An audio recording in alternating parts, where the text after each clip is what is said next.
Assalamualaikum warahmatullahi wabarakatuh. Hari ini akan dijelaskan materi ke-6, yaitu hukum jaminan, yang akan dijelaskan oleh kami dari kelompok 6.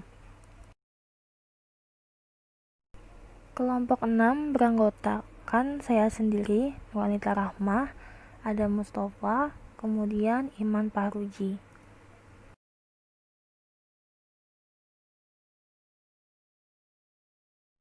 Subbab-subbab yang akan dijelaskan pada kali ini adalah yang pertama mengenai konsep umum hukum jaminan, yang kedua hukum jaminan perbankan, yang ketiga konsep hukum jaminan menurut hukum Islam, dan yang terakhir yang keempat jaminan dalam perbankan syariah pada akad kerjasama.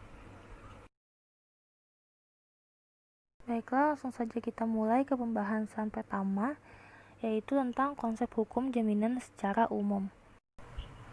Apa itu jaminan? Menurut Kamus Besar Bahasa Indonesia, jaminan berasal dari kata jamin yang berarti menanggung. Jaminan adalah tanggungan atas pinjaman yang diterima atau garansi atau janji seseorang untuk menanggung utang atau kewajiban tersebut tidak terpenuhi. Menurut Undang-Undang Nomor 10 Tahun 1998 tentang Perbankan, Pasal 1 Angka 23 menyatakan bahwa yang dimaksud dengan jaminan adalah agunan tambahan yang diserahkan nasabah kepada bank dalam pemberian fasilitas pembiayaan. Maka dapat disimpulkan bahwa jaminan adalah benda yang diserahkan oleh debitur kepada kreditur untuk melunasi hutang atau kewajiban apabila terdapat kemacetan pembayaran atau debitur tidak dapat melunasi hutang atau kewajibannya. Pembahasan selanjutnya adalah tentang manfaat jaminan. Manfaat benda jaminan bagi debitur adalah untuk memperoleh fasilitas kredit dan agar tidak khawatir dalam mengembangkan usahanya. Adapun manfaat benda jaminan bagi kreditur adalah demi terwujudnya keamanan yang terdapat dalam transaksi dagang dan memberikan kepastian hukum bagi kreditur.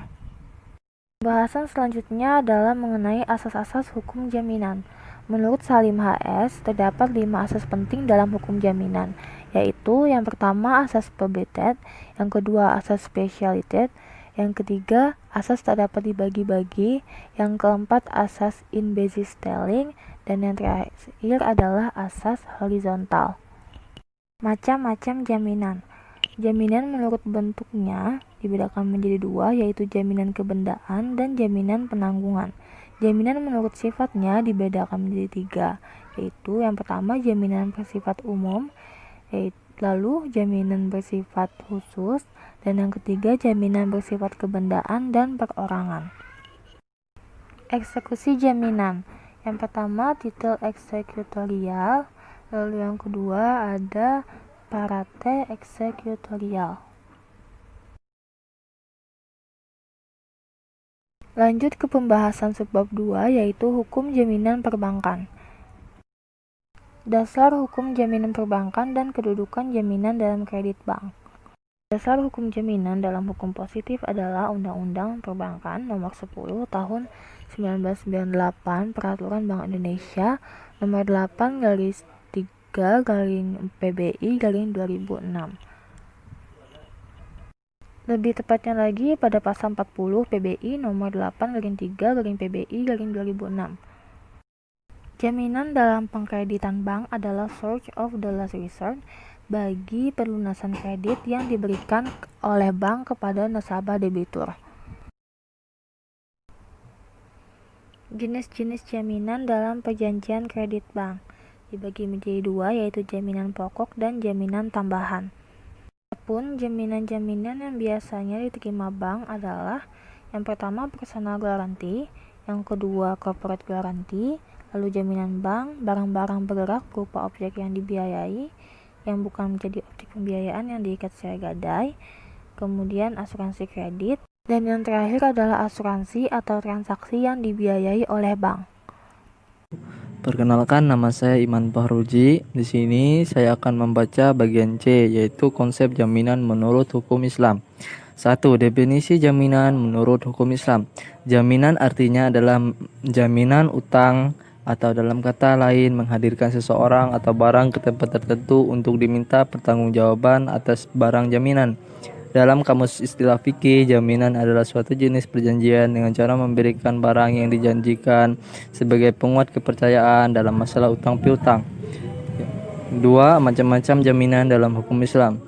Secara umum, jaminan dalam hukum Islam terbagi menjadi dua, yaitu jaminan yang berupa orang, daman atau kafalah, dan jaminan yang berupa harta benda. Kafalah atau dahaman menurut bahasa adalah mengumpulkan, menanggung, atau menjamin secara terminologis. Muamalah daman adalah mengumpulkan tanggung jawab menjamin dengan tanggung jawab orang yang dijamin dalam masalah hak atau utang sehingga hak atau utang itu menjadi tanggung jawab peminjam. Yang kedua, ran. Ran merupakan perjanjian penyerahan barang untuk menjadi anggunan dari fasilitas pembiayaan yang diberikan. Dalam istilah ran diperbolehkan berdasarkan Al-Quran dan hadis Rasulullah SAW. Ran atau jaminan itu dapat dijual atau dihargai apabila dalam waktu yang telah diperjanjikan oleh kedua belah pihak tidak dapat dilunasi. Baiklah, saya akan melanjutkan presentasi dan saya akan menjelaskan tentang jaminan dalam perbankan syariah pada akad kerjasama. Fatwa DSN nomor 92/DSN MUI/4/2014 tentang pembiayaan yang disertai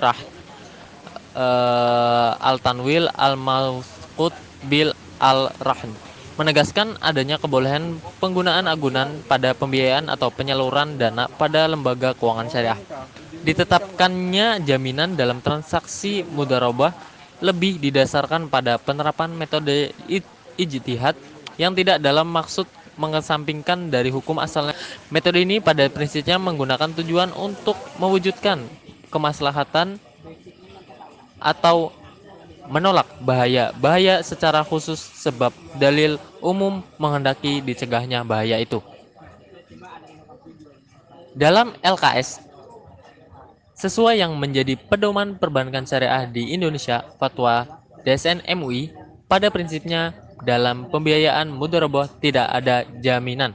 Namun untuk menghindari terjadinya penyimpangan, maka LKS dapat meminta jaminan. Dalam arti, jaminan bukanlah hal yang pokok dalam akad mudharabah. Baiklah, sekian dari kami. Assalamualaikum warahmatullahi wabarakatuh.